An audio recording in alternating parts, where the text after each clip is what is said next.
El Ayuntamiento de Madrid les da la bienvenida al Centro de Cultura Contemporánea Conde Duque. La actividad va a comenzar. Les recordamos que apaguen sus teléfonos móviles.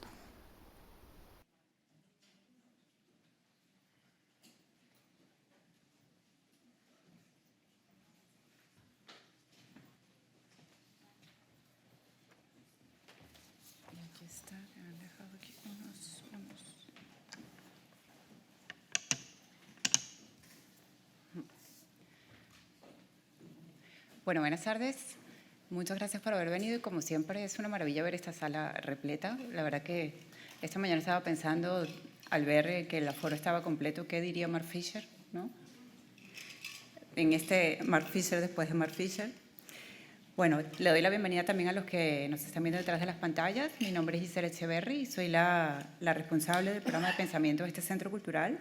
Hoy es nuestra última sesión de esta cuarta temporada, así que me quiero detener muy rápidamente en contar qué es lo que hemos hecho a lo largo del año, bueno, del año temporal de la temporada, de septiembre del año pasado.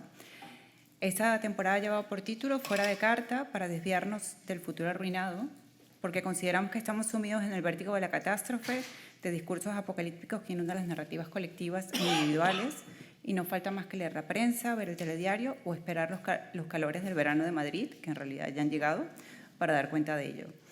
Así que con la voluntad de encontrar nuevas aproximaciones a asuntos que nos inquietan o deberían inquietarnos, comenzamos hablando de la creatividad como un don de las inteligencias, provengan de cuerpos orgánicos o de cables de plástico y estaño. Luego exploramos los usos y significados de la imagen en el mundo contemporáneo con la participación del filósofo e historiador del arte francés Georges Didier Huberman.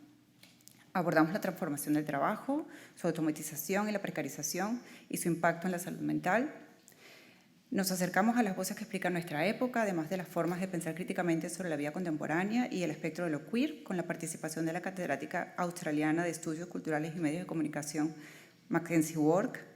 Y como no podía faltar en esos tiempos, nos centramos también en la frágil relación entre humanos, animales y naturaleza con la filósofa y psicóloga belga Vinciane Desprez, que estuvo el mes pasado. Hoy estamos aquí con una propuesta especial, en la que nos hemos unido 3 áreas, cine, música y pensamiento, para un ciclo de 3 sesiones titulado Mark Fisher después de Mark Fisher, dedicado al académico y crítico cultural británico, fallecido en 2017. Así que para los posibles interesados, mañana se proyectará el documental El estado del malestar de María Ruido, quien propone un ensayo visual sobre la sintomatología social y el sufrimiento psíquico en tiempos del realismo capitalista, inspirado, entre otros pensadores, en la obra de Mark Fisher. Luego de la proyección habrá un coloquio con la magnífica María Ruido.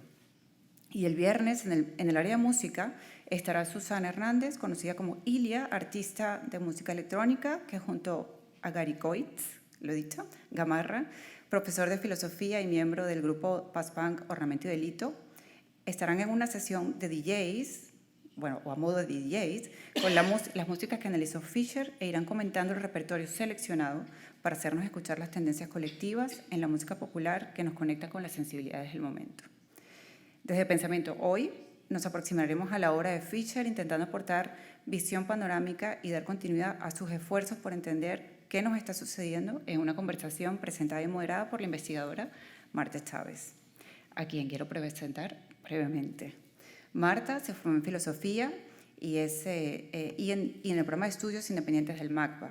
Es coordinadora de actividades de la editorial Caja Negra, con quien ha colaborado en diferentes actividades en torno a la obra de Mark Fisher, desde cursos, diálogos y conferencias. Particularmente está interesada en la traducción del concepto jauntología al contexto ibérico, ha desarrollado su proyecto de las acechanzas, lindo título, y actualmente investiga acerca de las potencialidades del legado fischeriano en torno al comunismo ácido y a las metodologías políticas de las drogas. Antes de darle la palabra a Marta, es el momento de los agradecimientos. Agradezco a los apoyos y colaboraciones del British Council y de la editorial Caja Negra.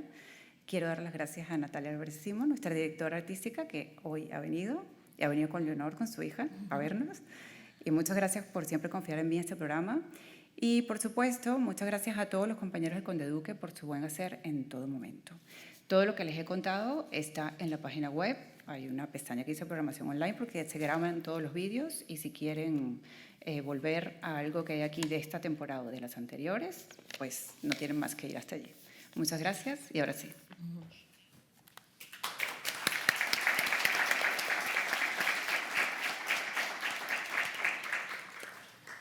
Hola, buenas tardes a todas y a todos. Muchas gracias por estar. Muchas gracias a Conde Duque, Giselle, Natalia y todo el equipo que ha hecho posible este evento. Creo que estoy especialmente contenta con la propuesta también que conversamos con Giselle de esta idea de no hacer solo un contexto de conferencias, sino que también haya cine y música, que creo que son patas muy importantes del pensamiento político de Mark Fisher. Y también estoy muy contenta también por esta posibilidad de un marco que se llama Después de Mark Fisher, ¿no? Como esta idea de no tanto centrarnos solo en su obra, sino entender qué legados nos puede dejar su trabajo y su pensamiento, ¿no? Y también esta pluralidad de mesa, ¿no? En diferentes contextos donde cada uno podrá aportar como desde sus coordenadas y ejes las preguntas que le interpelan respecto a la obra de Fisher. Mark Fisher, a mí hay una cosa que me gusta mucho, aunque sea un poco triste, ¿no? Es esta idea de cuando escribe Comunismo ácido, que se llama como una introducción incompleta, ¿no? Porque lo que hace de alguna forma es darnos una tarea y entender que Fisher no es solo un autor al que replicar, ¿no? Al que repetir, sino que es un autor del que sacar muchos autores, muchos Fisher, muchas propuestas, y creo que la posibilidad de esa pluralidad de Fishers que vendrían después de él es un poco la tarea contemporánea, ¿no? Creo que también supo ver con una clarividencia muy clave ciertas cuestiones sobre nuestro presente que hay que seguir pensando. Entonces, bueno, especialmente también agradezco la posibilidad de ir después de Fisher. Y para esta ocasión pues contamos con 3 invitados de lujo, estoy como muy contenta. Tengo muchas ganas también de oírles hablar, ¿no? Por un lado tenemos a Matt Cahum, que es el editor y prologuista de las obras de Fisher en castellano en Caja Negra, y también publicó en Caja Negra el libro de Egreso, donde él propone una cosa que también creo que es interesante, es esta idea de la función Fisher, ¿no? De cómo seguir pensando a Fisher desde su paradigma, pero yendo más allá de él. Y también comentar que acaba de sacar un libro que va a ser que será próximamente publicado en castellano, Narciso desatado, en la editorial Mutatis Mutandis. También tenemos a Luciana Cadalla, profesora asociada del Instituto de Estética en la Universidad Católica de Chile. También ha trabajado en universidades en diferentes continentes como Europa, América Latina y también Estados Unidos. Y también acaba de sacar recientemente un libro que se llama República de los Cuidados en Herder, que presentará mañana también en Madrid. Y por último, también presentar a Germán Cano, profesor titular de Pensamiento Contemporáneo en el Departamento de Filosofía en Sociedad de la Universidad Complutense de Madrid, con gran número de publicaciones que se centran sobre todo en la conexión entre la crítica y la filosofía política y nuevas subjetividades.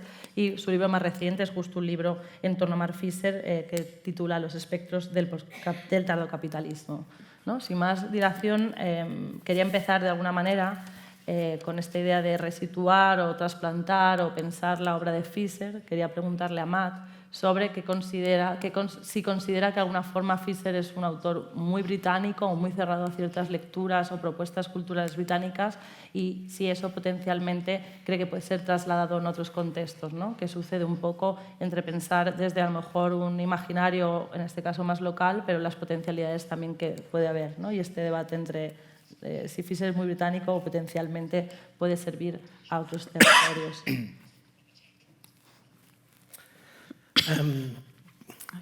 Sorry, I'm adjusting to the the 2 voices at once. I think it's incredibly surprising, though no less deserved and warranted, that Mark Fisher's work is spreading far beyond his own context in the UK. But there's a kind of irony that within the UK itself, Mark would sometimes be critiqued as a parochial writer.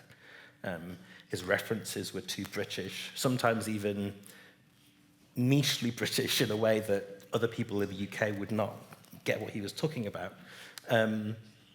And I think there was a suggestion or a sense that what he had to say would not spread too far beyond those borders. Since Mark passed away in 2017, it's been proven in so many ways that's absolutely not the case.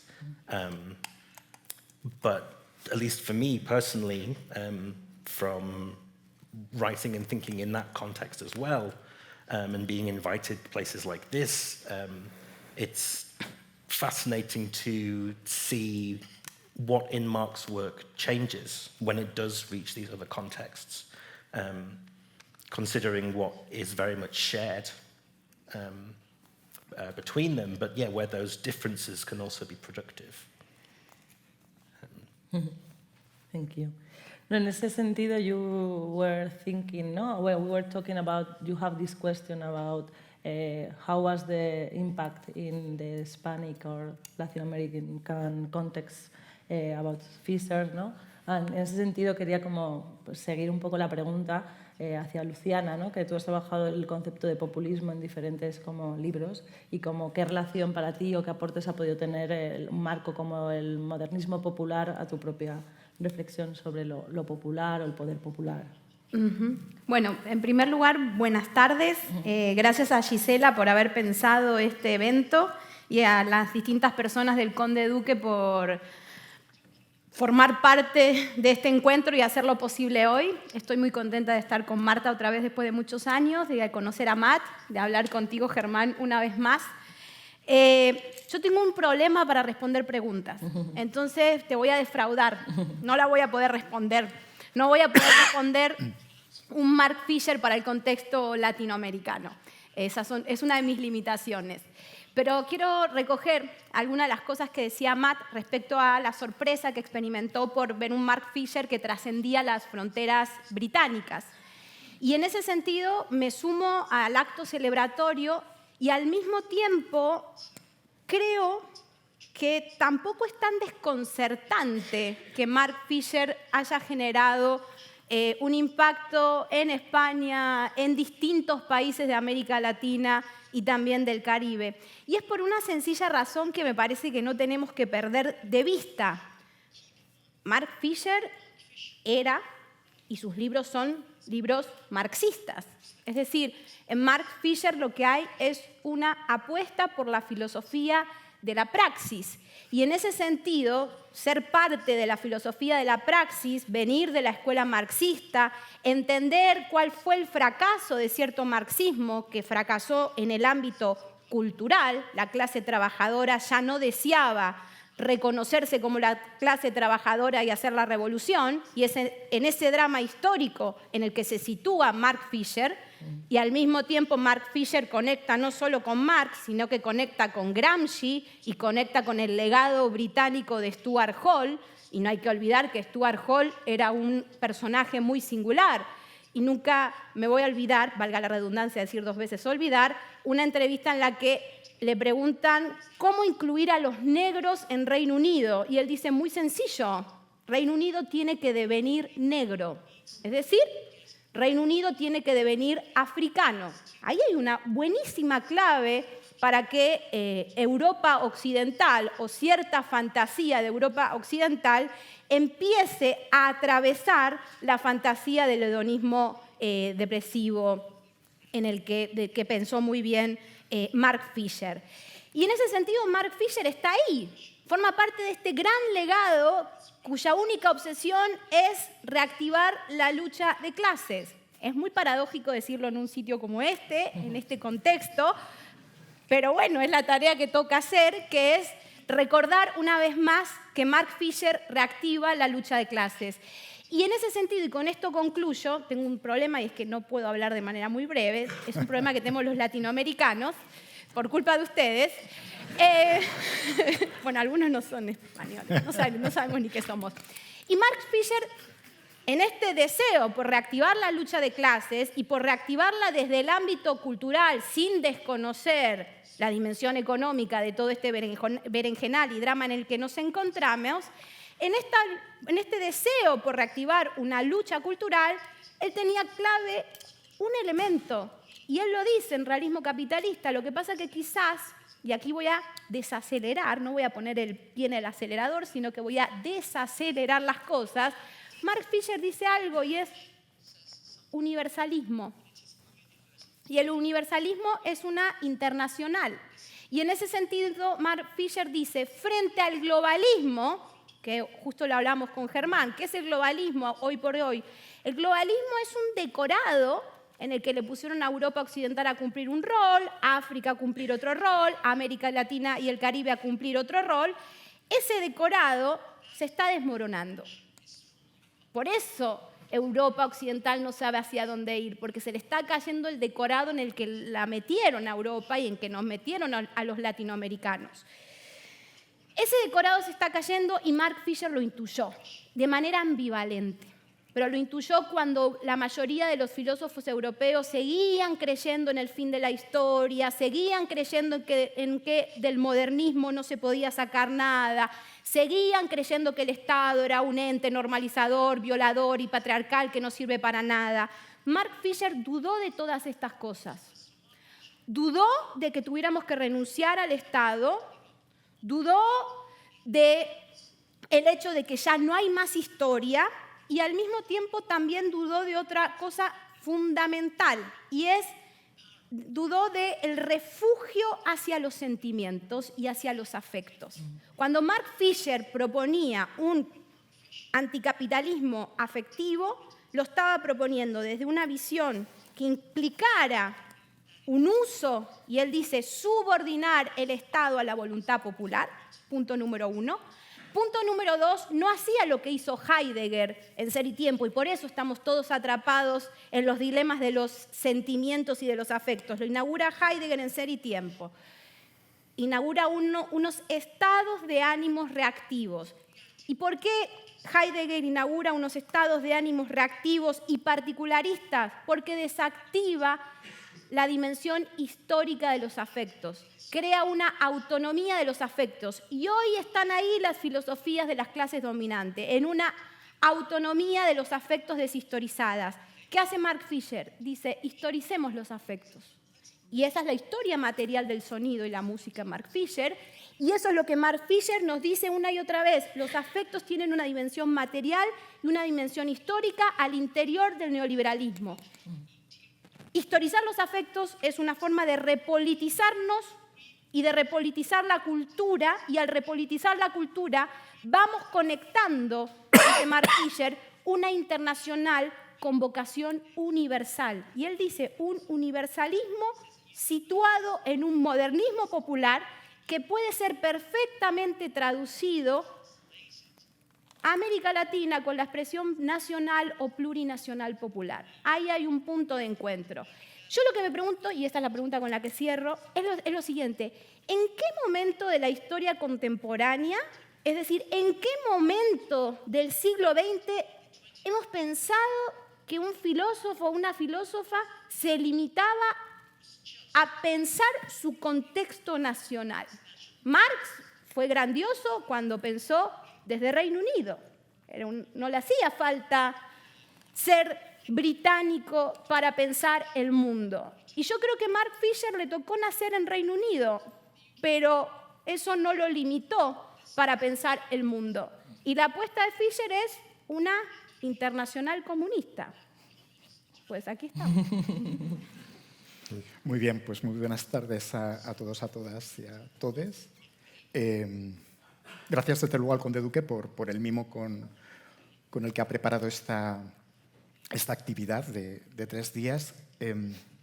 Quizás sería interesante para discutir más adelante esto que mencionaba Marta, ¿no? el después de, ¿no? Porque esto implica una responsabilidad en los que estamos aquí hablando de un espectro, de un fantasma. Hemos pasado de la situación en la que Mark Fisher hablaba de los fantasmas de su vida para que nosotros aquí hablemos con un fantasma. Estamos convocando a una presencia que de alguna forma dice algo todavía sobre nuestro presente, dice algo sobre nuestra actualidad. Y eso exige una responsabilidad y un compromiso, sobre todo teniendo en cuenta, como decía Luciana, que esta intervención se enmarca en un contexto institucional. Y Fisher, sobre todo al principio, fue alguien muy escéptico, muy crítico con los planteamientos institucionales de la cultura. Recuerdo un texto escrito con Robin McKay llamado Pomofobia, donde ironiza sobre la posición de un militante activista político dentro de un museo, ¿no? dentro de una esfera cultural institucionalizada, ¿no? De ahí que la palabra que recorra nuestras voces, que sea intercambiada en este diálogo, necesite, creo, superar 2 tentaciones, ¿no? La de invocar esta presencia como un mártir contracultural que terminó trágicamente quitándose la vida, es decir, mitificando y convirtiendo la figura de Mark Fisher en un fetiche, algo que creo que es totalmente contraproducente para leer su obra y para penetrar en el sentido de su militancia política. No podemos entender a Mark Fisher como una suerte de Ian Curtis o Kurt Cobain de los estudios culturales. Creo que ese es el gran error. Y la otra tentación es la de convertirlo en una moda cultural, ¿no? En entender su uso como una forma oportunista de metabolizar algo que tiene que darnos que pensar y tiene que suscitar una cierta reflexión crítica con lo que está pasando, ¿no? Dicho esto, me comentaba también Alberto Toscano, una persona que lo conoció profundamente, sobre todo durante la redacción de Realismo Capitalista, que le asombraba cómo un producto tan típicamente y genuinamente británico como Mark Fisher pudiera haber tenido este recorrido no solamente en Latinoamérica, sino en otras zonas de Europa, porque hay que también tener en cuenta que la figura de Fisher se enmarca en un contexto histórico británico muy específico, que es la creación de un estado de bienestar frágil, llamado espíritu del 45, que propició un momento de creatividad y proliferación cultural inauditos, ¿no? Y es interesantísimo ver cómo esa experiencia cultural, sonora, marcada por el contexto del estado del bienestar británico, haya llegado a generaciones diferentes, como la de Matt o como gente joven que está aquí, en unas coordenadas radicalmente diferentes o muy diferentes, porque estamos presenciando algo, es el deterioro y el derrumbamiento del estado del bienestar. Quizá hay dos claves, ¿no? Creo que, como decía Luciana, en un contexto de crisis como el nuestro, donde lo viejo no termina de nacer y lo viejo no termina de morir, o no termina de nacer, y lo nuevo no termina de nacer, se producen alianzas monstruosas, pero también fructíferas entre culturas distintas. Y eso, de alguna forma, permite que la estructura afectiva de una personalidad tan marcada por la crisis del estado del bienestar, por la crisis civilizatoria, llegue a otras latitudes, ¿no? Y esto tiene que ver con otra experiencia que creo que es fundamental para entender la conexión de Fisher con las generaciones más jóvenes, que es la politización de la salud mental. El hecho de que nuestros problemas mentales, nuestras depresiones, nuestras angustias, nuestras ansiedades no residan únicamente en el ámbito de lo privado y sean objeto de fármacos o sean susceptibles de ser tratadas mediante la farmacología. Esta necesidad de politizar y de trasladar la angustia personal en términos políticos creo que es crucial. Yo, bueno, recogiendo un poco cosas que habéis comentado los tres, creo que sería interesante preguntarte, Matt, ¿no? Estamos hablando de esta idea de trasladar a Fisher a otros territorios o cómo Fisher realmente está interpelando otros territorios en esta internacional, que yo diría del comunismo ácido, no solo...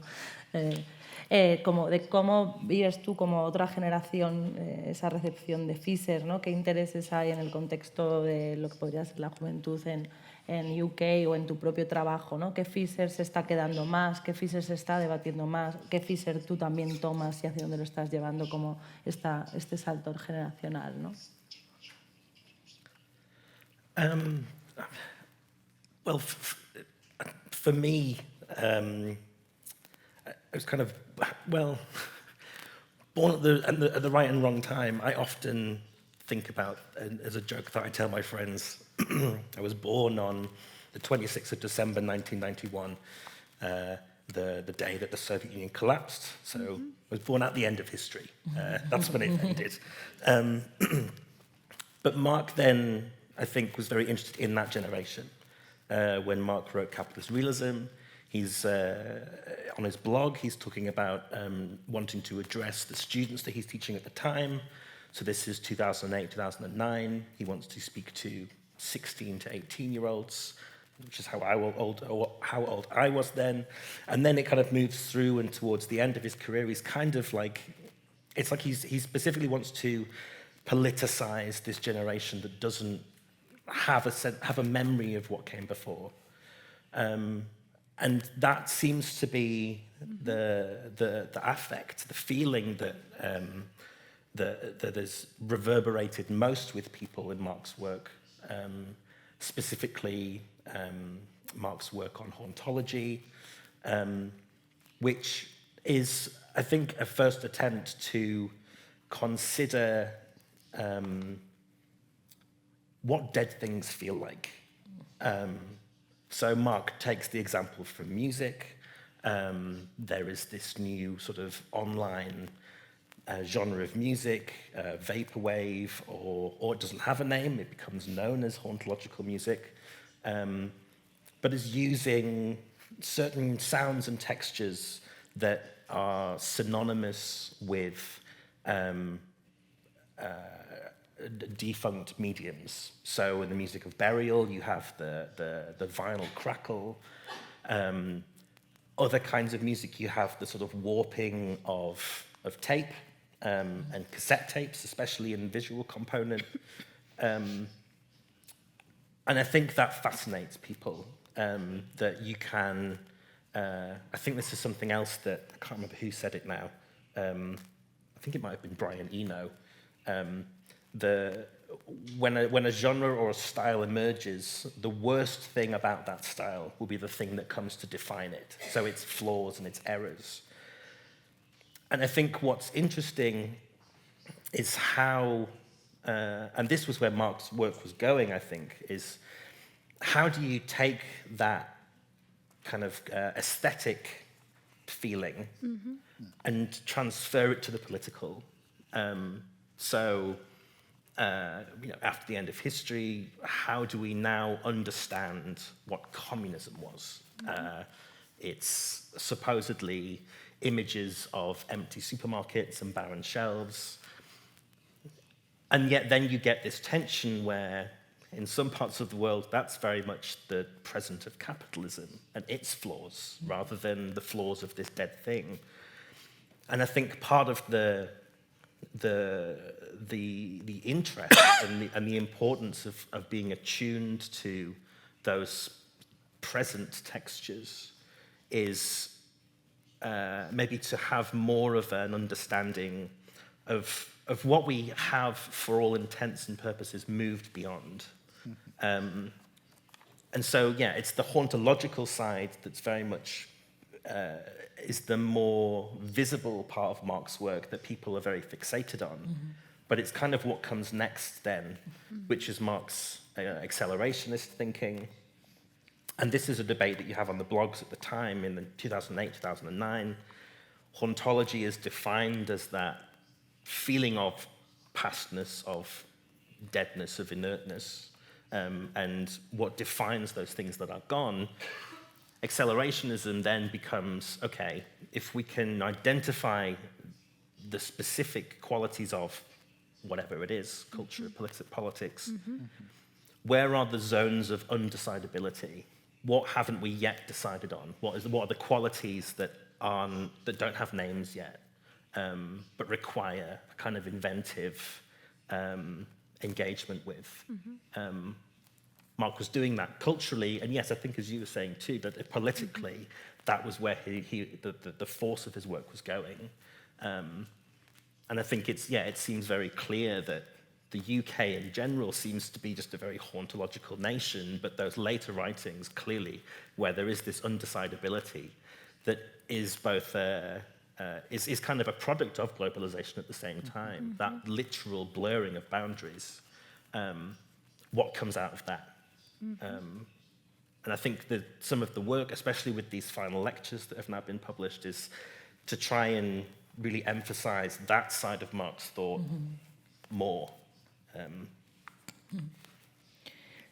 Yo, para conectar como lo que estabas también tú comentando, Luciana, ¿no? Me parece interesante que Fischer, siempre que historiza el neoliberalismo, está apuntando a la situación en Chile, ¿no? Y entiende también que el neoliberalismo llega antes a Chile que a Inglaterra, o sea que ahí hay como una especie de pistas de cómo se está dialogando más allá de un contexto británico, ¿no? Y justo con lo que tú también estabas trayendo, Mac, ¿no? Como luego Fischer también en este de deseo postcapitalista o este Fischer del comunismo ácido está trayendo ciertas experiencias que se dieron en el corto tiempo que estuvo Salvador Allende en el poder, como es el proyecto de Internet Cibersyn, ¿no? Que sería un proyecto que aúna perfectamente el proyecto de modernismo popular en unas coordenadas justo no británicas, y el Estado, ¿no? Tomando eso para pensar también desde UK. Entonces, bueno, quería un poco también de esta idea de qué significa estas preguntas de Fischer a Chile, o también cuando en ciertos textos del blog durante lo que fue el 2014 o así, ¿no? También se está fijando en Syriza y en Podemos, ¿no? ¿Qué crees que de alguna forma puede traernos estos contextos para pensar ciertas cuestiones fischerianas, y especialmente interesada también esta idea de qué lugar tiene Chile, ¿no? o Allende, o el espectro del mundo que pudo haber traído el allendismo? Sí, me parece buenísima la pregunta, porque voy a retrotraerme a una parte de lo que dije antes, y era que Fischer tenía la habilidad, por eso Fischer me parece como una persona con una sensibilidad especial para entender que cierta filosofía de Europa Occidental no daba para más. Y entre ese no dar para más, me parece que Fischer tiene una sensibilidad para prestar atención a lo que estaba sucediendo en otros lugares del mundo, que eso no siempre sucede en la filosofía europea, y por eso termina convirtiéndose en una especie de aldea de los pensamientos. Y en esa dirección, así como Fischer se dio cuenta que los terciarios donde él había sido profesor, o los secundarios, eran laboratorios neoliberales donde se ensayaron cosas que luego se aplicaron en las universidades, al mismo tiempo Fischer se dio cuenta de que alrededor de todo el mundo se ensayaban laboratorios neoliberales que luego se iban a aplicar en los países centrales. Y esto que voy a decir, bueno, Giselle lo sabe muy bien y muchos de ustedes también, no es nada novedoso, y es que evidentemente Chile funcionó como un laboratorio del neoliberalismo, un país austral con menos de 18 millones de habitantes, donde no se lo estaba mirando mucho, pues se intentó un ensayo socialista, se lo cortó de cuajo y se empezó con el laboratorio neoliberal. E incluso yo ahora estoy viviendo en Chile, no sé, esas cosas que le pasan a uno que le toca, la historia es como que te va llevando a distintos lugares, y he tenido la oportunidad de estar varias veces en Reino Unido, digo, esto para hablar ejemplos cotidianos, pero obviamente cuando uno lee también le pasan otras cosas, pero me llamó mucho la atención, si pensamos que el realismo capitalista es una atmósfera, que es lo que dice Fischer, ¿no? Es un estado de ánimo, el realismo capitalista, me llamó mucho la atención la conexión atmosférica entre Chile y Reino Unido. Sobre todo con lo que le sucede a la juventud en Chile, es muy similar a lo que le sucede a la juventud en Reino Unido. De hecho, un día estaba dando clases y quería hablar del café para conectarlo con la historia del capitalismo, y entonces yo, antes de decir café, le hice la pregunta a los estudiantes para despertarlos, le pregunté ¿cuál es el psicotrópico que tomamos todos los días? No entendieron muy bien qué me refería con el psicotrópico, pero varios estudiantes se sintieron aliviados, levantaron la mano y dijeron clonazepam. Y claro, yo me quedé ahí pensando y empecé a investigar, y evidentemente hay toda una historia de medicalización en Chile de la gente que es desde niña hasta toda su vida. Es decir, la cantidad la estrategia del neoliberalismo pinochetista primero y luego de la concertación, que no sabía cómo lidiar con eso, que hubo para medicalizar a la juventud que expresaba formas de la depresión o la hiperactividad, es algo que todavía debería investigarse muchísimo más, que conecta con lo que decías vos, Germán, que es lo que le hemos dado nombre a la salud mental. ¿Por qué esa medicalización? Porque Mark Fisher lo dice muy bien. Mark Fisher dice, Mark Fisher realmente es un pensador con una visión de futuro y una energía vital al interior de sus escritos, que me parece que, como decía muy bien Germán, esta moda y esta reificación de su pensamiento no nos permite detectar suficientemente.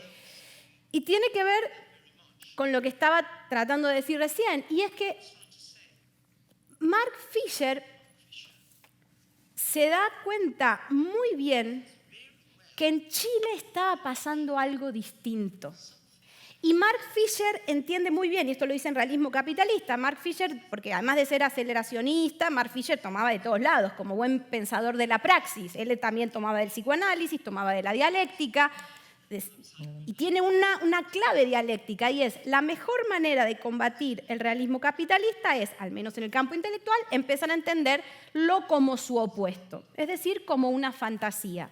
Cuando entendemos que el realismo capitalista es una fantasía, por eso yo jugué con la expresión de un decorado, que hoy estamos en un decorado, Mark Fisher se da cuenta de algo muy elemental, y es el problema de la salud mental es uno de esos desajustes de lo real, que lo dice así, ¿no? Es uno de esos desajustes de lo real que hace que el decorado no funcione. Y él habla de dos desajustes de lo real al interior del realismo capitalista. La salud mental, que es lo que están padeciendo las juventudes, en esa desafección permanente, y el otro es el ecocidio. Esos son dos desajustes donde lo real devuelve algo al interior del decorado. Y por eso me parece clave lo que decía Germán, es desde ahí que hay que tirar del hilo para que el decorado se termine de caer. De los problemas de la salud mental, no entendido como un problema de salud mental con un eslogan determinado, sino como un efecto psíquico. Y cuando digo efecto psíquico, estoy pensando en la palabra psique, y está aquí Jorge Cano, perdón, que lo va a entender muy bien, en el sentido griego de la psique. Es un efecto psíquico del desajuste del realismo capitalista, eso que hemos dado en llamar salud mental. Por eso Fisher lo dice tan claramente, no es un problema privado, es un problema social. Por eso los jóvenes en Chile toman en masa clonazepam. ¿Por qué? Porque el experimento socialista de Allende era un experimento muy interesante que activó unas energías sociales que a día de hoy no se murieron en Chile y por eso todos los jóvenes están medicalizados. Entonces, pensemos por ahí en esas claves. Pero yendo a la pregunta que me hiciste, y con esto concluyo, perdón que me haya ido por las ramas, pero es muy difícil querer decir muchas cosas que conectan entre sí en tan poco tiempo y en estos formatos. Pero volviendo al punto que vos decías, me parece que hay una clave elemental ahí, y es al ver todo el diseño de protointernet que estaba generando el socialismo de Allende y la idea de planificación, porque se estaba planificando como una... Fisher pide, antagonicemos el capitalismo. ¿Qué es lo que descubre Fisher? Que el socialismo de Allende antagonizaba el capitalismo, entre otras cosas con una estrategia de planificación y entre otras cosas con un uso del Internet que no pasa por el uso corporativo actual. Y yo creo que ahí Fisher encontraba unas claves y por eso Chile le llamaba la atención y por eso Fisher también leía a pensadores latinoamericanos. En reiteradas ocasiones cita no es santo de mi devoción, pero celebro que lo haya hecho, cita a Tilio Borón. Es decir, Fisher estaba conectado con el mundo. Por eso insisto en que no llama la atención que Fisher haya pasado y atravesado las fronteras del Reino Unido. Y en ese sentido, por eso creo que el experimento de Chile le interesó. El que creo que no entendió bien, pero bueno, es normal, uno no puede entenderlo todo, es el experimento populista que se inicia en el siglo XXI con las constituyentes andinas, Venezuela, Ecuador y Bolivia, con lo que sucedió en Brasil, lo que sucede en Argentina, lo que está sucediendo en Colombia. Ahí hay otro antagonismo al capitalismo, desde el interior del capitalismo. Y yo creo que si Fisher hubiera prestado más atención a eso, también nos hubiera dado unas claves de lecturas interesantes, porque de lo que se trata es de desmontar el relato en el que nos han metido. Y también acabar con el hedonismo depresivo pasa por empezar a contarnos la historia de otra manera. Y contarnos la historia de otra manera es poner a los otros lugares del mundo en posiciones simbólicas distintas a las que nos han acostumbrado. Y con esto concluyo. Una de las cosas que ha pasado es ¿qué puede aprender Europa de América Latina? No aprender en el sentido, sino de cómo puede conectar Europa con América Latina si sus realidades son completamente distintas, etcétera, etcétera, etcétera. Yo creo que tenemos mucho más en común y por eso la extrema derecha lo sabe. Hace pocos días estuvo acá Milei armando un berenjenal interesante para las campañas del fascismo europeo. Porque la extrema derecha sabe cómo funciona el capitalismo y sabe que todo está mucho más conectado. La pregunta es qué nos pasa a nosotras, que todavía no terminamos de conectar mejor cuáles son las luchas que tenemos que dar. Y ahora sí, con esto concluyo. Porque en esas luchas que tenemos que dar, Me parece clave entender que nos parecemos más.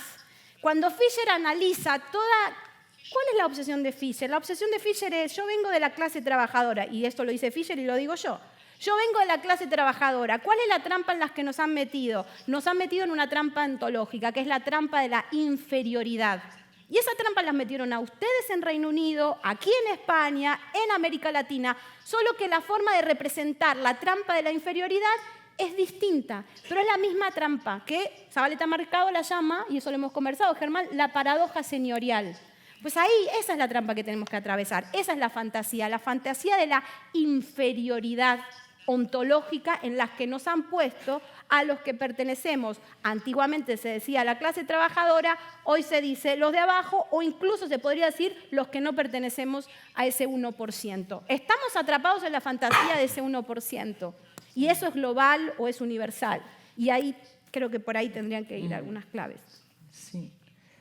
Yo, sí, para conectar lo que estabas comentando tú, Luciana, justo ahora, con lo que estabas tú comentando antes, Germán, que me he quedado con algunas preguntas, ¿no? Sí, creo que si bien es cierto que la gente joven en parte ha entendido bien la crítica a la privatización del estrés y la importancia o la centralidad de sacar la salud mental a la arena pública, también creo que Fisher en otros textos también está advirtiéndonos del giro terapéutico, de cómo justo parte de la psicologización, psiquiatrización es un proyecto de resubordinación de clase que sucede a partir de los 70-80, pero sí creo que en esto justo que estás contando tú, también Luciana, de inferiorización ontológica, al final estos discursos de salud mental, aunque sean públicos, están siendo pop de una forma como un poco compleja también, porque creo que están encerrando muchas veces y no politizando. O sea, creo que más que una politización a veces de la salud pública, lo que hay también es una identificación con los diagnósticos, ¿no? Y una especie de colectividades diagnosticadas que siguen leyéndolo en términos bastante más individuales, ¿no? Y creo que al final, esto lo comentaba el otro día con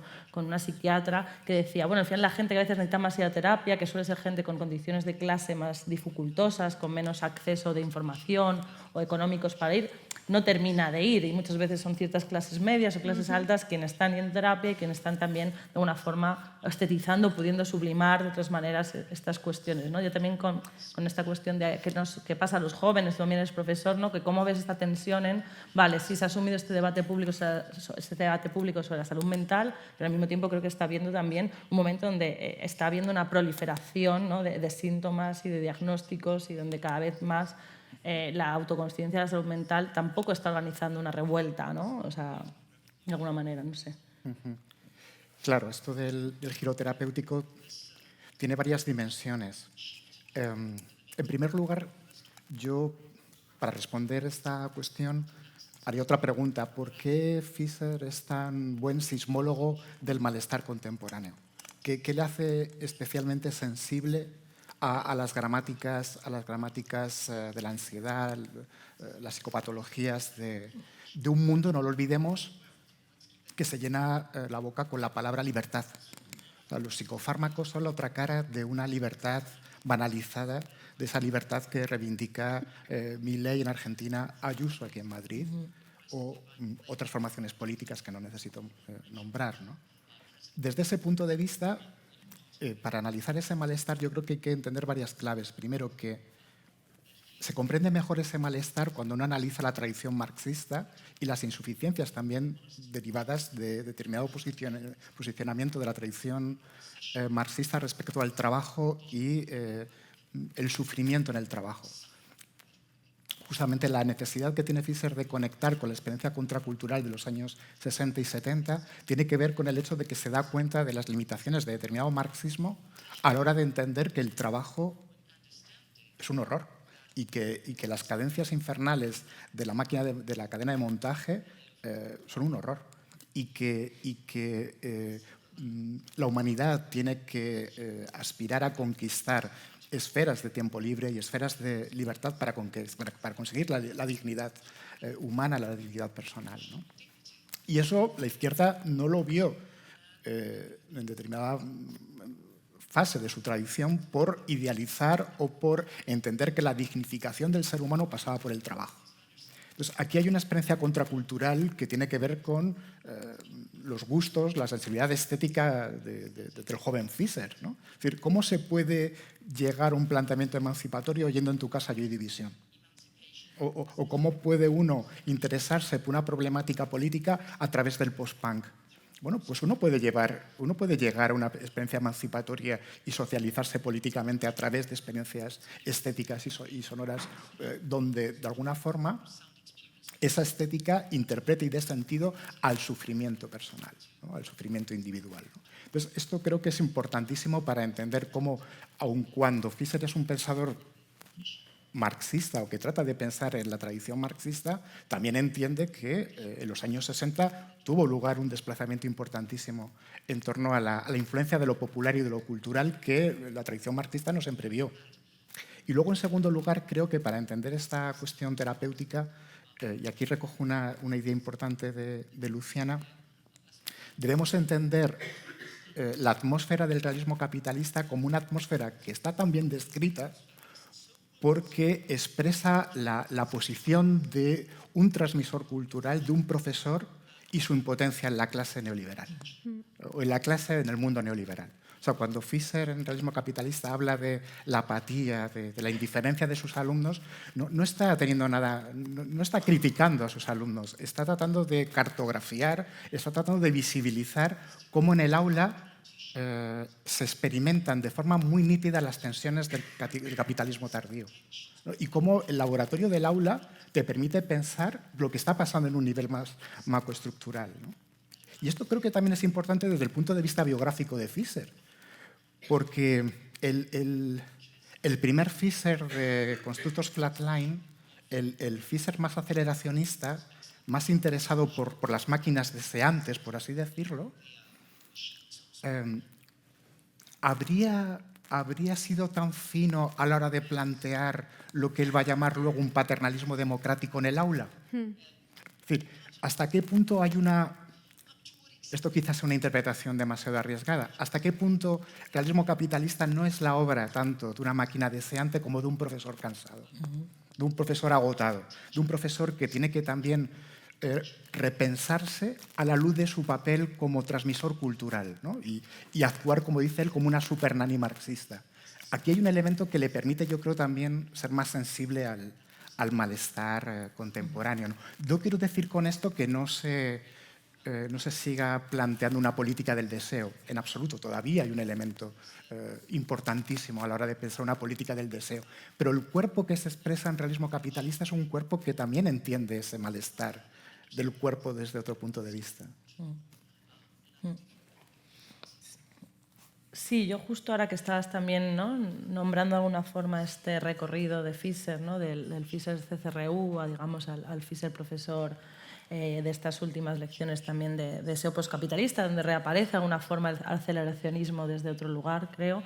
Si quería preguntarte a ti, Matt, que creo que en tu libro de egreso a mí me gustó mucho esta capacidad para estar trabajando con varios Fischers a la vez, ¿no?, donde estaban los diferentes momentos de teóricos de Fischer juntos, donde tú mezclas más Flatline con otras cosas, ¿no? Y eso me parece muy productivo porque a veces epocamos mucho al autor, ¿no?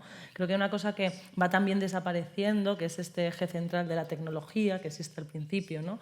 Y yo también quería preguntarte en relación a esta cuestión de qué sucede entre el Fischer, digamos, de Flatlines y el Fischer de realismo capitalista, teniendo en cuenta, ¿no?, y voy a citar un poco el final del capítulo de la introducción inconclusa de Comunismo ACI, ¿no?, donde Fischer detecta que las condiciones materiales para la revolución están más dadas hoy que en los años 70 y que lo que ha cambiado es el clima de la atmósfera existencial que estábamos hablando, esta atmósfera del realismo capitalista, ¿no? Entonces, decir, bueno, creo que aquí Fischer también está apuntando hacia una cuestión tecnológica que desaparece, pero que creo o siento que estaba pensando en los últimos textos y otra vez en los últimos trabajos, ¿no? Quería saber un poco qué lugar ocupa esto y qué relación existe con la posibilidad de que hay algo en la tecnología, el desarrollo tecnológico, que también puede ser una herramienta para construir afueras del realismo capitalista o recuperar otras atmósferas.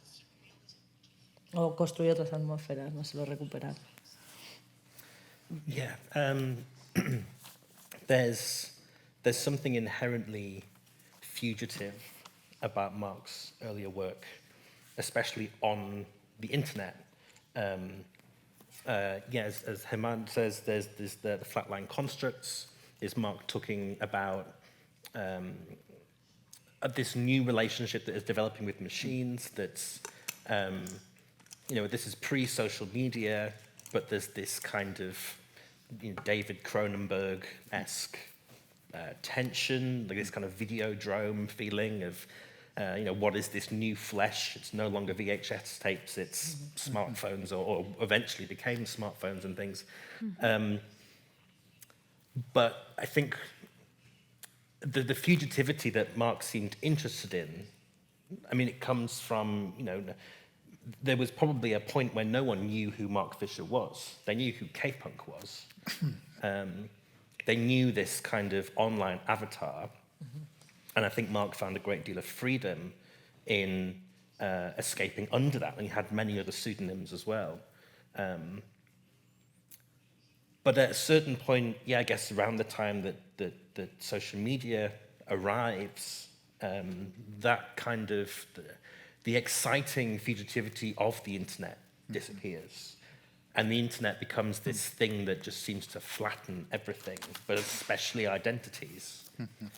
And Mark himself is kind of an odd victim of that, where his work in itself is kind of flattened.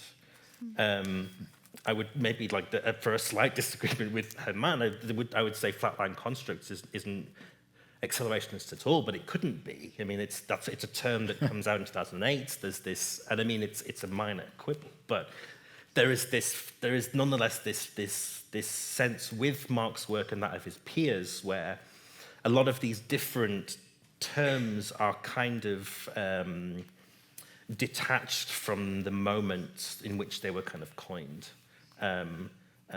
Everything is hauntological, everything is accelerationist, but really and this is part of the intention with my own work was that there is a certain there's a need to curate Mark Fisher in a way. There is hundreds of thousands of words readily accessible on the internet, but where to start? And I think that's a really, to talk about why we're here, the Mark Fisher after Mark Fisher. And also, I guess what Mark was doing himself, as Luciano was saying, there is this, Mark has this integral kind of Marxist attitude of not rewriting history, but writing it in the first instance. Writing the history of the present or the history of the future, or these lost futures, the Mark's kind of obsession. But it's something that needs to be applied to Mark's own work as well. There isn't really a clear teleology of the development of Mark Fisher.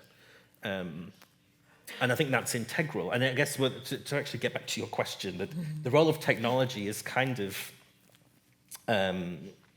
is essential there because, Mark Fisher is, for me anyway, first and foremost, he is a blogger, and he must always be thought of as a blogger. Removed from that context, I think a lot of the power of and the drive of his work disappears.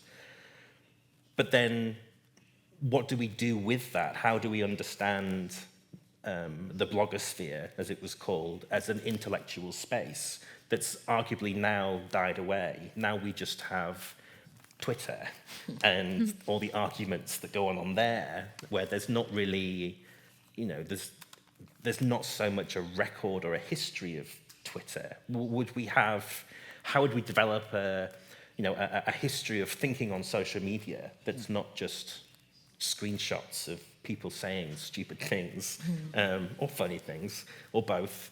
I think that's kind of something that, Mark's work makes possible, since he's very much there. But it's also a great hindrance to understanding, how technology later relates to his work. So you have this initial excitement about the internet, its opportunities to escape identity. And then later, there are still essays that are, again, readily available to read, at least in English, but no one reads them because they're kind of in these obscure journals or websites. And they show Mark developing a whole new lexicon of ways to I guess, yeah, partly diagnose our present conditions. There's a great essay of his called Touchscreen Capture, which was also going to be one of the topics in the final lectures, where Mark, I think, is wanting to talk about our habit for scrolling. There's some parts where he says, everything is boring, but no one is bored. There is these sort of different turns of phrase that define that great term from Raymond Williams, the structures of feeling for the internet. But yeah, what are they? And they're difficult to diagnose. I kind of wanted to go back to the conversation before too about mental health, and there is I think there's a tension, and especially this therapeutic turn, there's a tension around, I think, not just what can be diagnosed, but who can be diagnosed. There's a great article that came out a few years ago in the UK about a study was done in the seaside town of Blackpool about a kind of, I think it was the town in the UK where there was more people prescribed antidepressants than any other, per capita. But when this journalist, I think she goes to talk to various doctors and general practitioners and asks, what is the diagnosis here? Why are these people so depressed? And what she hears is that it's nothing in particular. The sort of colloquial diagnosis given is shit life syndrome. And at that point, I think that's a really interesting and quite, darkly blunt and to the point diagnosis, but immediately connects to material conditions. There is what is it that depresses the working classes? Can you call it depression when it's that tied to those conditions? I think Mark's work on technology and where it was going is kind of tied to that whole question.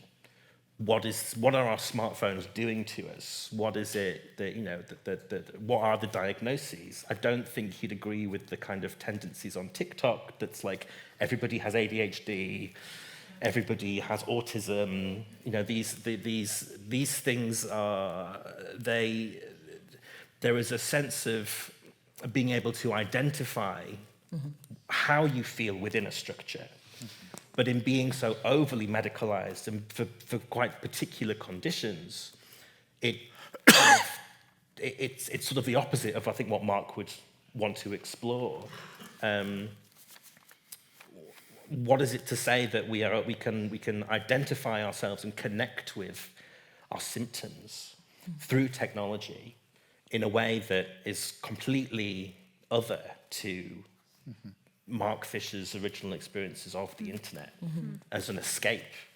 We don't go to the internet to escape our lives anymore. We go there to be diagnosed. Why? Son casi ya -20. Sí, me encantaría seguir preguntando y hablando, pero también me apetece mucho escuchar a las personas del público que tengan una pregunta para Luciana, Germán o Matt.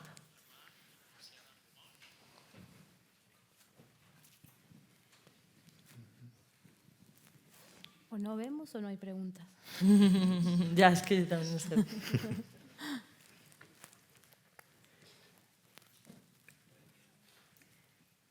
Venga, animaros.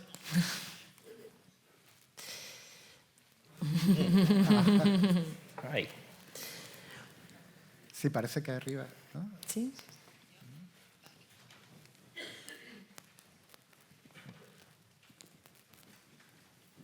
Bueno, si no yo... A ver, es que no sé si hay o no.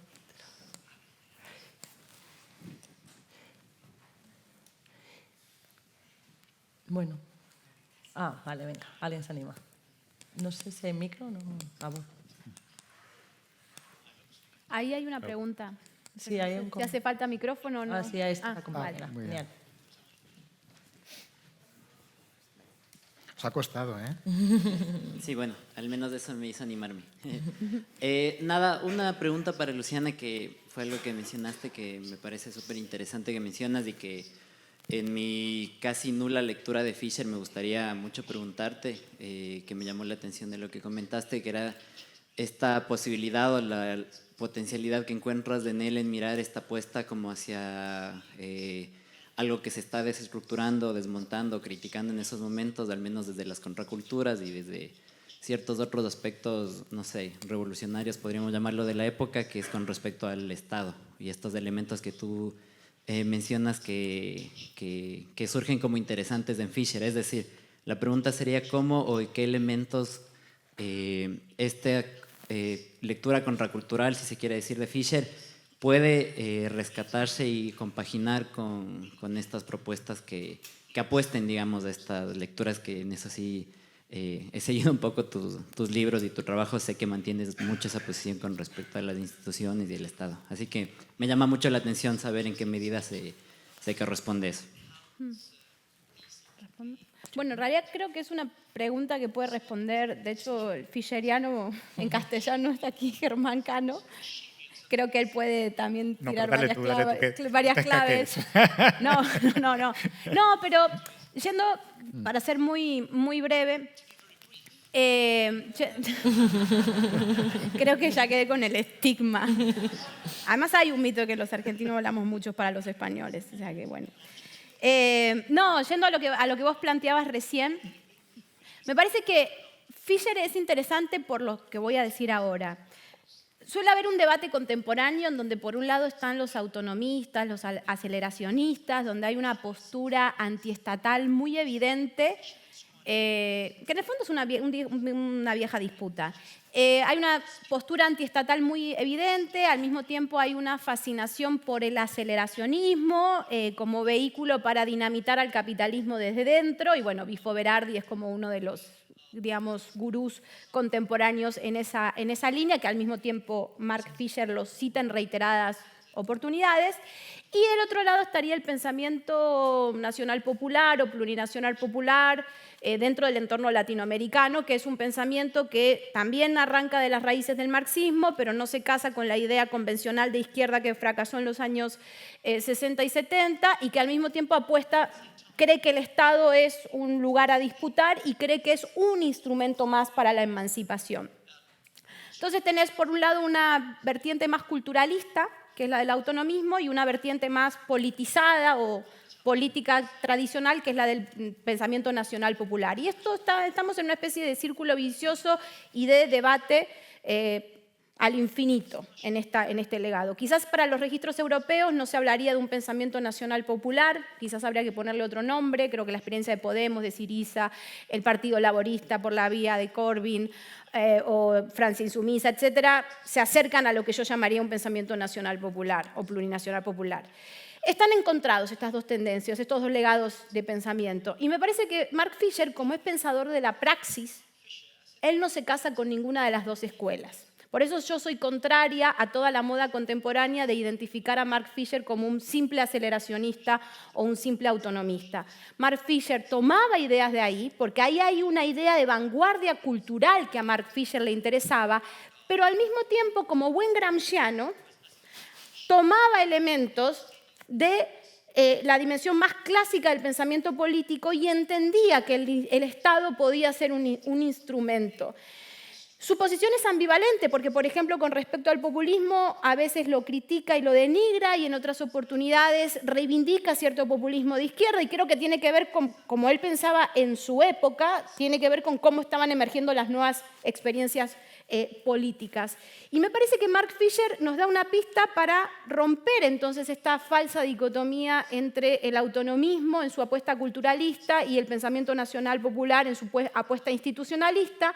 Rompe esa falsa dicotomía y nos arroja un problema real, y es que todavía no nos hemos vuelto a recuperar de lo que han logrado los experimentos de vanguardia de exactamente hace un siglo, que es una inaudita combinación entre cultura y política. No podemos, fracasamos. Todos los experimentos latinoamericanos, yo soy partidaria de ellos, incluyendo a Colombia con el experimento del Pacto Histórico con Petro, cuando vamos al área de cultura, la cagamos. Al mismo tiempo, el autonomismo y el aceleracionismo me parece muy ingenuo para pensar la política, muy snob en su tratamiento de un futuro antiestatal, sobre todo si vemos cómo están funcionando las extremas derechas y si vemos cómo está funcionando el poder corporativo en la nueva guerra que se viene, que son los recursos naturales.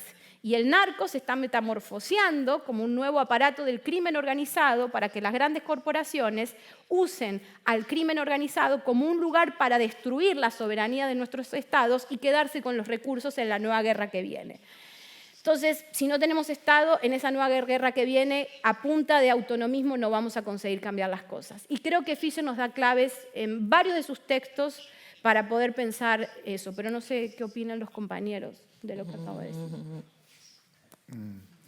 No sé si Matt quiere... Compañeros. I always, at least for accelerationism, I think Mark has it's such a strange, complicated term that starts as a pejorative from Benjamin Noyes and then is taken up as a positive, and then as a critique of Mark and his ontology, and then he embraces it fully. But he also has, I think, the most succinct definition of what accelerationism is.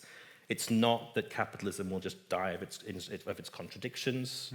Nothing ever has, as Deleuze and Guattari say. And it's not just that we have to make everything worse before it gets better. For Mark, it is at least an attempt to draw that culture and politics together, I think. There's an essay that he has on Ellen Willis and Deleuze and Guattari. What is it? It's something like a social and psychic revolution of almost inconceivable magnitude. A quote from Ellen Willis, subtitle, Pop Culture's Lost Accelerationist Dreams, or something.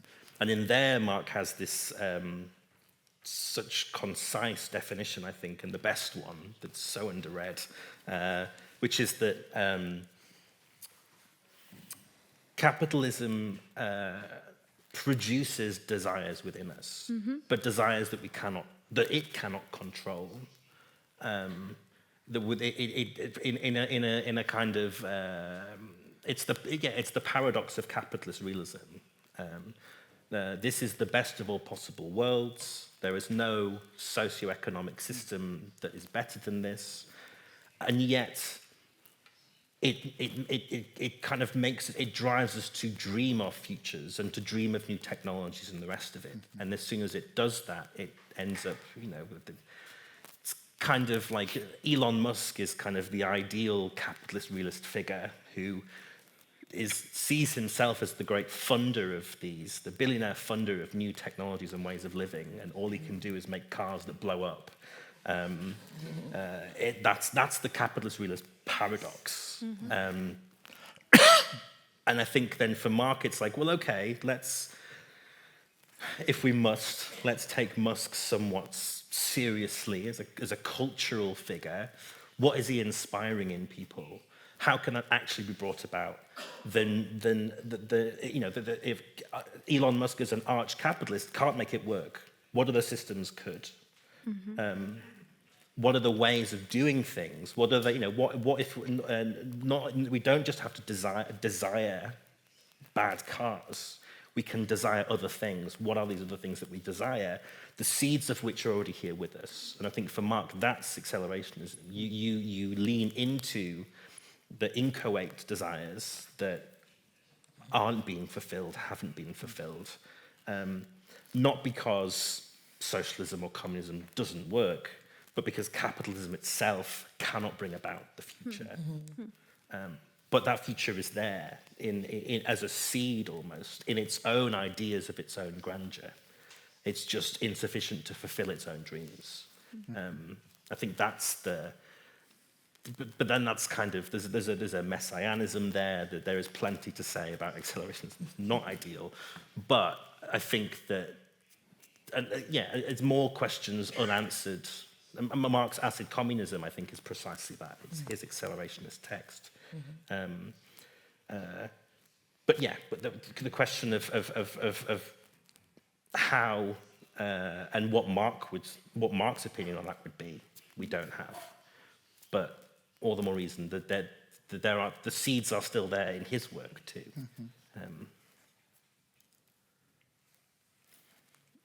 Bueno, sí, yo estoy muy de acuerdo con lo que dice Matt y creo que ese texto que citaba es especialmente importante para ver qué tipo de relación tenía Fischer con el aceleracionismo, puesto que no lo entendía como una herejía dentro del marxismo, sino como una apuesta por las desintegraciones creativas que se producían al hilo de la modernización social.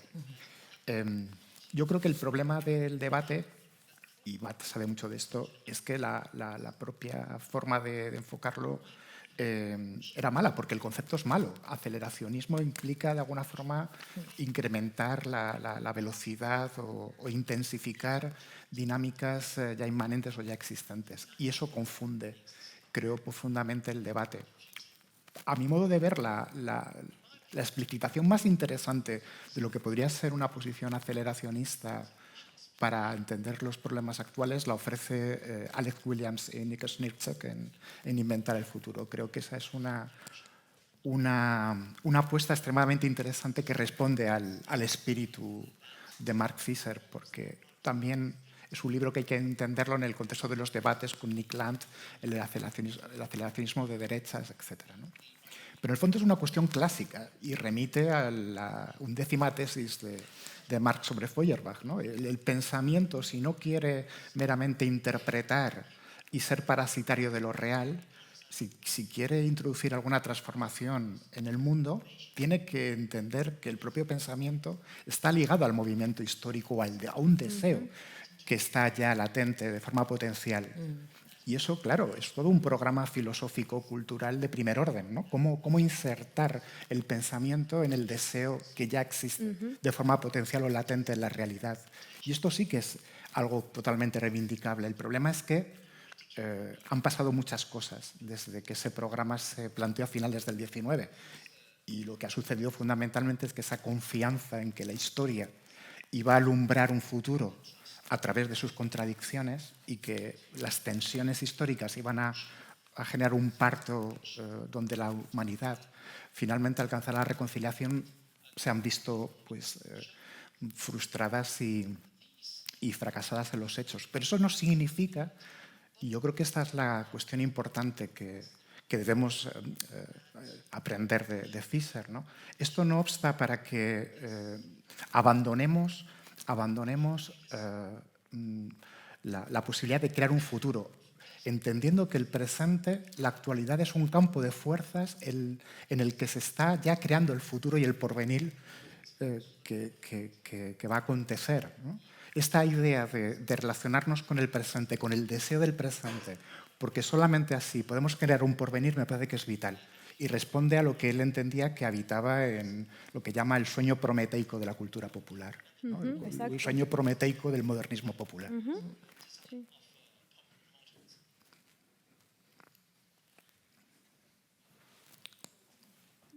Hay una más. Tenemos tiempo. Bueno, hola, a ver. Bueno, para empezar, yo creo que he estado pensando como en mí misma, como sujeto político, desde que estaba escuchando toda esta charla, ¿no? Y me llama la atención sobre todo la parte que hemos sobrevolado de la salud mental. Yo pertenezco al movimiento social, ¿no? Pertenezco al movimiento social en salud mental, además. Considero que, bueno, que mi diagnóstico no soy yo, pero tengo un diagnóstico, ¿no? Etcétera, etcétera, ¿no? Y me he estado preguntando todo el tiempo, como dentro de todo este marco de posibilidades, ¿no?, que se han intentado como dibujar aquí con respecto al pensamiento de Mark Fisher, ¿cómo podríamos enmarcar esto, ¿no?, en la lucha política de los movimientos sociales, ¿no?, que al final son siempre los grandes olvidados, pero desde los que siempre se construye prácticamente pues, toda la acción, ¿no?, que estamos hablando mucho de. Entonces os lanzo la pregunta, ¿no?, o sea, ¿cómo podemos dibujar estos horizontes para la peña que estamos dentro del movimiento social, que queremos seguir cambiando las cosas aunque estemos locas, aunque nos digan pues, que tenemos que tomar 20 pastillas todos los putos días y nada, eso. Gracias.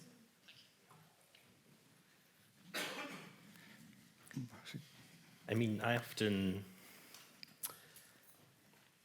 There is a tension in, do the drugs work? If they work, take them. But if they don't work, well, I always can only come from my own experience here of having like, was on antidepressants for a long time, and they worked perfectly. I would be a great advocate for people going to their doctor and saying, if you are struggling, take this. And then it didn't work anymore. And then I had to get a new kind of antidepressant, and that made me a zombie. So I just said, no, these things, they don't work anymore. They're not for me. Get rid of it. But that was difficult to achieve, to follow through my own choice of how I wanted to engage with what is available pharmaceutically. And I think when it comes to the kind of social movements around mental health, and in general, I always think of it as it's a movement of body autonomy. You should be able to access the kinds of healthcare that you think you want and need, and figure that out. It's something that I think about for trans people, that if you want to start a regime of hormones, at least in the UK, you can't do that. You can't access those drugs without a diagnosis of gender dysphoria. And what is so difficult about that, I think, is that for a lot of people, they might not be comfortable in their own skin, but they want to express their transness because that makes them happy, that makes them want to be in this world and to live as their authentic selves and all of that. There is this sort of sick irony that to achieve that, you have to embrace your own pathology. So don't. And I think that's in that case, that for me is a clear example. I think that kind of logic and refusal is just as applicable to other areas. We live in a marvelous world of drugs, and some of them work for you and some of them don't. And, you know, everything in moderation and all of that. But, you know, there's a sort of criticality around it that I think is so important. And it's what Mark would talk about in terms of using more illicit drugs. I think there's a bit that I quote in the introduction to the final lectures, where Mark rejected the counterculture's interest in psychedelics or rave culture's interest in ecstasy, not because he thought that those things were bad. And as someone who was a junkie, a passionate raver in the 90s, we can assume that Mark Fisher was familiar with ecstasy and amphetamines, I think. But the joy that's felt in that is all too temporary. And I think what Mark wanted to achieve especially was how to make those changes in consciousness more permanent. So again, for the case of, you know, of things that we may be diagnosed with that, in terms of mental health, what are the causes? Are the causes our material conditions? And if we want lasting relief from mental illness, in lots of different, not all of them, but, you know, in many different conditions that we struggle with, it's not changing your regime of medication, it's changing the system that is producing those symptoms in the first place. And for Mark, that was essential. But in contemporary social movements, that I think, and I mean, you know, tell me if I'm wrong, but there's a tension there, I think, where we want to listen to our doctors and also at the same time tell them to go away and let us join a commune. This, you know, how to do one or the other or both, or, you know, that's a really integral social question, I think. I don't know if that answers your question, but hopefully there's something there. Okay, thank you. ¿Puedo decir algo breve? Sí, ¿no? No, porque claro, cuando hablamos del problema de salud mental, me parece que es una oportunidad para ampliar el problema. Sobre todo, digamos, yo he estado viviendo muchísimos años en Colombia y lo que y te das cuenta es que con respecto al consumo de drogas se ha creado una frontera muy clara entre las drogas que son funcionales y las drogas que se ha determinado por capricho que sean ilegítimas para que justamente el capitalismo siga funcionando. Y eso genera políticas de la muerte y políticas de la muerte muy brutales, tanto para quien la consume como para quien participa en toda la economía de la droga. Es decir, la circulación de las sustancias es una forma en que la economía del capitalismo está funcionando hoy. Y sea una droga ilegal o sea una droga legal, en ambos casos el neoliberalismo nos obliga a tener un tipo de relación específica, un tipo de adicción específico. Yo lo que me pregunto es, y se ha hecho en alguna oportunidad, pero me parece que no con suficiente atención en la actualidad, es ¿y qué tal si desde las organizaciones sociales empezamos a ampliar el problema? Esta cuestión que empieza como un drama personal y un drama privado, lo empezamos a politizar y empezamos a pensar y a exigir una relación distinta con las sustancias. Todas las culturas han tenido una relación con las sustancias, pasando por el yagé, por el peyote, etc. Y aquí se ha creado una moralización cínica que nos tiene atrapados con clonazepam y con la prohibición de la marihuana. Bueno, ya no en todos los lugares, pero sí de la cocaína, por ejemplo, aunque esa no es la droga que recomiendo para explorar. Pero lo que digo es, ampliemos entonces y ampliémoslo desde las bases populares. Un derecho, exijamos el derecho a un uso de las sustancias alternativo al que se nos está imponiendo. Me parece que por ahí también podemos empezar. Y de paso, pidamos la legalización de las drogas para que dejen de convertir a países como Colombia en una carnicería humana. Yo sí, telegráficamente puedo decir algo, pero sí que soy muy breve. Creo que también aquí, para los movimientos sociales, es importante tener en cuenta cómo dotar de gramáticas colectivas al dolor individual. Es decir, cómo generar transiciones y traducciones del dolor individual a experiencias colectivas. Y creo que, por ejemplo, la atención que tiene el último Fischer hacia las experiencias de los años 60 y 70, del feminismo, de las panteras negras, tienen que ver con esta forma cultural de colectivizar dolores que de otra forma se repliegan a la esfera puramente privada. Es decir, hace una semana tuvo lugar aquí un congreso, un evento donde un influencer llamado Yados, que seguramente conocéis, promovía a través de sus lecciones pues una especie de reforma voluntarista de las personas, ¿no? Que bueno, vivían determinados contratiempos o determinadas situaciones sociales problemáticas, y apelaba a una especie de voluntarismo mágico, ¿no? a la receta de si quieres puedes, ¿no? Este mantra del si quieres puedes es extremadamente nocivo y creo que es justamente lo que cortocircuita cualquier posibilidad de gramática colectiva y de gramática política. Por eso creo que los movimientos sociales también deben estar interesados en generar dinámicas, yo diría republicanas, ¿no? Dinámicas de cuidado republicano, orientadas a dar sentido, dar gramática colectiva a lo que de otra forma se percibe como dolor individual. Vale. Nada, yo me encantaría también decir algo más, pero voy a dejarlo aquí, que son las 9 y la gente también que trabaja tiene que irse a descansar. Así que muchísimas gracias a todas por estar aquí, muchísimas gracias por la conversación, ojalá poder seguir charlando y nada, pues gracias Mark Fischer también por dejarnos lo que nos dejó y que construyamos futuros. Gracias.